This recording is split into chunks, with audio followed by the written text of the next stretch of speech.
اچھا نا، دعا کے معاملے میں ہم بڑے متنفر ہو جاتے ہیں. ہم اللہ تعالیٰ سے نا لانگ ٹرم کی دعائیں مانگتے ہیں. مثلاً یا اللہ مجھے یہ دے دے، یا اللہ مجھے وہ دے دے. وہ چیزیں مطلب آج نہیں چاہیے ہوتی، ان فیوچر چاہیے ہوتی ہیں. اچھا وہ چیزیں جب ہم مل نہیں رہی ہوتی نا، تو متنفر ہو کے دعاؤں خود کرنا چھوڑ دیتے ہیں. دعا پہ یقین نہیں رہتا. آپ لانگ ٹرم کی دعائیں مانگنے کے ساتھ ساتھ ایک دن کی دعا مانگی، یعنی وہ کام جو آپ نے آج کے دن کرنے ہیں. مثلاً آپ نے جو ہے کہیں بازار جانا ہے، یا چلے چھوڑے بازار جانے کی بات، ہم سمجھتے ہیں کہ آج ہم نے طاق رات ہے تو ہم نے آج عبادت کرنی ہے. اللہ سے یہ دعا کریں، یا اللہ میرے اندر طاقت نہیں ہے میں آج عبادت کر سکوں، فریش مائنڈ کے ساتھ مجھے فیلنگس بہت اچھی آئیں، میرا دل دماغ حاضر ہو، میں آج کی رات عبادت کروں تو ایسا محسوس ہو کہ شاید پہلی دفعہ زندگی میں ایسی عبادت کر رہی ہوں. آپ دعا کریں سارا دن، ابھی جتنی بھی دیر رہ گی آپ دیکھیے گا، آپ اپنی رات کی عبادات کے اندر آپ کے اندر کیسا کیسا آپ سرور پائیں گے. پھر اس طرح آپ کھانا بنانے ٹائم تھوڑا ہی اللہ اس کھانے کو جلدی سے میں وائنڈ اپ کر سکوں. یعنی چھوٹی چھوٹی دعائیں جو ہمیں روزمرہ کے معاملات میں چاہیے ہوتی ہیں، دعاؤں سے برکتیں آتی ہیں. آپ ایکسپیرینس کر کے دیکھیں. میں نے خود ہی کسی جگہ پہ پڑھا تھا کہ ہم لوگ اللہ کے ساتھ تعلق اس وجہ سے بھی نہیں بنا پاتے، ہم اللہ سے نا ایک دن کی دعا نہیں مانگتے کہ میں کسی سے بات کرنے لگی ہوں تو میری بات چیت اچھی ہو جائے، میں ڈیلنگ کرنے لگی ہوں میری ڈیلنگ اچھی ہو جائے، یا پھر میں نے عبادت کرنی ہے اس میں خوشبو آ جائے، میں نے کھانا بنانا ہے اس میں ذائقہ آ جائے، میں نے گھر کے کام کرنے ہیں اس میں برکتیں اور گھر میں سکون ہو. اس طرح کی چھوٹی چھوٹی دعائیں. مثلا کچھ لوگ ایسے ہوتے ہیں جو آپ کو بڑا ٹانٹ کرتے ہیں، ہارٹ کرتے ہیں، آپ کے ساتھ رہتے ہیں. اگر آپ اللہ سے دعا کریں یا اللہ پلیز آج کے دن ان کو میرے لیے خوشگوار بنا دیں، ان کے دل کو میرے لیے صاف کر دیں. ہم لوگ نا خود کوشش کرتے ہیں کہ یہ بھی ہو جائے وہ بھی ہو جائے. آپ ایک بار اللہ پہ توکل کر کے تو دیکھیں.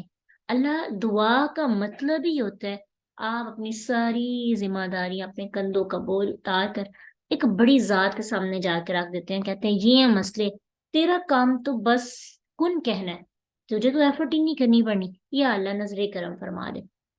یعنی دعا کرتے ہوئے اپنی ذات سے بے نیاز ہو جانا کہ اچھا میں نہیں کر سکتی، مجھے پتا مجھ سے ہونا ہی نہیں ہے، ٹھیک ہے مجھ سے نہیں ہوگا، یا اللہ میں سے عاجز ہوں. یعنی جیسے آپ کو کوئی کام کہے نا تو آپ کہیں گے نہیں مجھ سے نہیں ہوگا، آپ خود دیکھ لیں کسی اور کو کہہ لیں، کہہ دیتے ہیں نا. تو کیونکہ ہمیں پتہ ہے ہم سے نہیں ہوگا تو ہماری ذمہ داری ہمارا بوجھ ہلکا ہو جاتا ہے. اسی طرح اللہ کو کہیں یا اللہ سے بات آسان والی کریں، یعنی آپ کو کرنے میں سکون آئے. جیسے ہم اپنے دوستوں سے بات کرتے ہیں، کسی سے بھی کرتے ہیں نا، اللہ سے اس سے زیادہ آسان طریقے سے. جیسے فارمیلٹی نہیں ہوتی، وہ فارمیلٹیز نہیں ہونی چاہیے.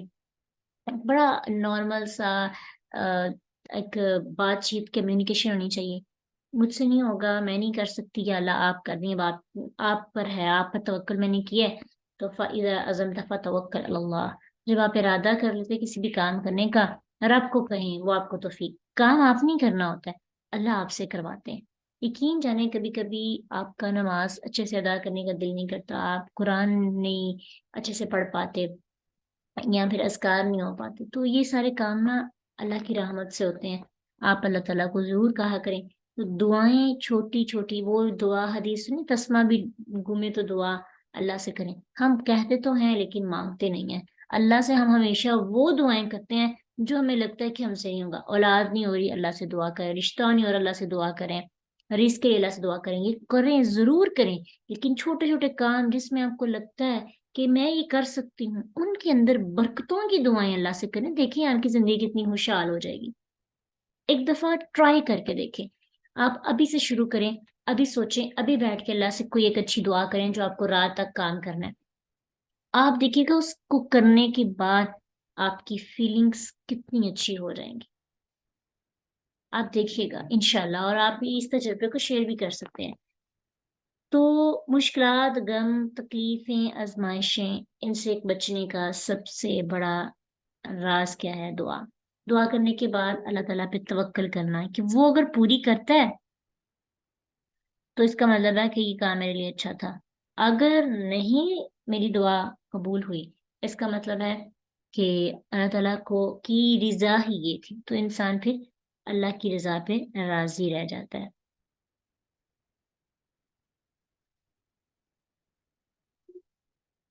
ہاں بہت خوبصورت دعائیں ہیں، ہنڈیا کے لیے کپڑے صحیح استری ہو جائیں، بالکل یہ بہت خوبصورت دعائیں ہیں، ان کی بڑی ضرورت ہے، ہم پریشان ہی ان کی وجہ سے رہتے ہیں، نمک تیز ہو جائے تو کچھ لوگ تو ذرا اچھے ہوتے ہیں، کچھ ان لاز کے اندر بھی، اپنی فیملی ان لاز کی بات چھوڑیں، اپنی فیملی اپنے ماں باپ بھی اگر ہلکی سی مرچ تیز ہو جاتی ہے، نمک تیز ہوتی ہے تو اس کو وائنڈ اپ کرنے کی بجائے اس کو بکھیرتے ہیں، اچھا مطلب ایک ایک لقمے پر تانے ملتے ہیں، ایک ایک لقمے پر طنز کی جاتی ہے، تو ہاں آج چمچ بھی ہلا رہے ہیں، ساتھ اذکار کریں، ذکر کریں، تو دیکھیے گا انشاءاللہ آپ انجوائے کریں گے۔ پھر 8ویں چیز تھی ہماری ذکر الہی، زیادہ سے زیادہ ذکر کریں، 9ویں چیز توکل، دعا اور توکل کا آپس میں بڑا گہرا تعلق ہے، دعا کرنے کے بعد توکل یہ کرنا کہ میری رب نے میری دعائیں پوری کر لینی ہے، اگر نہ کی تو مجھے پتہ ہے کہ یہ کام میرے لیے صحیح ہی نہیں تھا، کیونکہ وہ تو زیادہ جانتا ہے نا، اس کی پلاننگ پہ تو انسان حیران رہ جاتا ہے۔ لاسٹ 3 پوائنٹس تھے جو میں ڈسکس کرنے تھے، 10واں اصول زندگی خوشحال گزارنے کا، فارغ وقت میں علم نافع کا مطالعہ کریں، اور فارغ تو ہم رہتے ہی نہیں، آج کے دور کی بات کیجیے، کام کام کام، کھانے پہ کھانا، کپڑے پہ کپڑے، بچوں کی ذمہ داری، مطلب ہم لوگوں نے زندگی میں کام والی بھی لگوا لی ہے، اور برتن دھونے والی بھی لگوائی ہوئی ہے، کپڑے دھونے والی بھی مشینیں آٹومیٹک آ گئی، پھر بھی ہم فارغ نہیں رہتے، یہ ہم پر ایک عذاب ہے کہ ہم نے اللہ کے ذکر سے اراض کیا، ہماری ذمہ داریاں بڑھ گئی، فضول ذمہ داریاں ہم پر عائد کر دی گئی، حالانکہ جو ہونی نہیں چاہیے تھی، اور ہم نے خود کی ہیں۔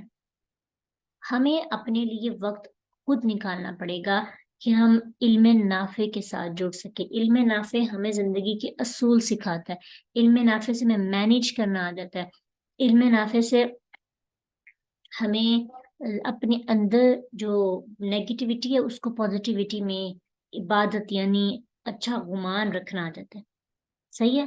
تو اس لیے کیا کرنا ہے، فارغ وقت کو بے مقصد نقصان دہ چیزوں میں، موبائل کو زیادہ سے زیادہ استعمال کرنے میں، ڈرامے پر ڈرامہ دیکھنے میں، ٹھیک ہے، موبائل ایک حد تک استعمال کیا جائے نا تو ٹھیک ہے، اگر آپ موبائل کو علم مطلب نافع یعنی اچھے کاموں کے لیے استعمال کر رہے ہیں پھر تو اچھی بات ہے، لیکن اگر موبائل یوٹیوب پہ فیس بک پہ سکرولنگ چل رہی ہے، یوٹیوب پہ کوئی ایک ویڈیو ہے، دوسرے تیسرے چوتھے ہے، یہ ساری بیکار چیزیں ہیں۔ پہلے وقتوں میں ڈائجسٹ پہ، پہلے وقتوں میں نہیں تھوڑی دیر پہلے ڈائجسٹ وغیرہ یوز ہوتے تھے، ناول، جھوٹی داستانیں، جاسوسی، من گھڑت کہانیاں جس کا کوئی سوائے رومانس سیکھنے کے، رومانوی چیزیں پڑھنے کے اور کوئی اس کے اندر سیکھنے کی بات ہوتی تھی، ابھی کچھ ایسی کتابیں آئی ہیں جس میں جو نا سٹوری کے اندر بڑا کچھ سکھایا جاتا ہے، لیکن پہلے وقت میں بکس کے ذریعے لوگ یعنی غلط بکس کا انتخاب کر کے فضول وقت ضائع کرتے تھے، اپنے وقت کو فضول ایکٹیویٹیز میں انوالو کرتے تھے، اب جو دور ہے بدل گیا، اب یوٹیوب اور فیس بک پر زیادہ سے زیادہ وقت ضائع ہو جاتا ہے، ان کو ریپلیس کرنا ہے کس کے ساتھ، آپ اچھی کتابیں ریسرچ کریں، احادیث ہو گئی، تفسیر ہو گئی، سیرت نبی، سیرت صحابیات کو، صحابیات کی سیرت کو پڑھیں، آپ کو زندگی کے اصولوں کی سمجھ آ جائے گی، صحابہ کرام کی سیرت کو پڑھنے کی کوشش کریں، نہیں پڑھ سکتے آپ لیکچر سنیں، یوٹیوب کو یوز کرنا ہے کریں، آپ لیکچر سن لیا کریں، آپ کام کریں نا کچن میں کام کریں لگا لیں، الحمدللہ لوگ اتنے زیادہ شوقین کچھ ہوتے ہیں، میری ایک اسٹوڈنٹ ہے وہ بتا رہی تھی کہ وہ حفظ کاری ہے نا، اور وہ گورنمنٹ ٹیچر ہیں، ان کے 2 بچے بھی ہیں، اور ابھی جو ہے نا ان کو حفظ کا شوق آیا، تو حفظ کا لیسن وہ کس طرح سے یاد کرتی ہیں، کہتی ہیں میں افطاری بنا رہی ہوتی ہوں اور ساتھ ساتھ میں تلاوت سنتی ہوں تو ساتھ ساتھ یاد کرتی ہوں، یعنی وقت نہیں ان کے پاس کرنے کا، مینیج خود کرنا پڑتا ہے آپ کو کہ آپ نے اپنے آپ کو قرآن کے ساتھ اٹیچ کیسے کرنا ہے، ٹھیک ہے، قرآن کی تفسیر سن لیا کریں، اب کچھ لوگ اعتراض کرتے ہیں کہ ہمارے لیے مینیج کرنا، پراپر کلاسز لینا مشکل ہوتا ہے، آپ یوٹیوب پہ بڑے مختلف لوگوں کے لیکچرز ہیں تفاسیر کی، اب ترتیب کے ساتھ ایک زندگی شروع کریں، یہ نہیں کہ آپ نے ایک دن یہ سن لیا وہ سن لیا، اس سے بھی یہ کہ اگر آپ کسی دن نہیں بھی سن پاتے، گیپ آتا جاتا ہے اور پھر ایک تسلسل ختم ہو جاتا ہے، آپ پراپر قرآن کی تفسیر شروع کریں یا مطالعہ احادیث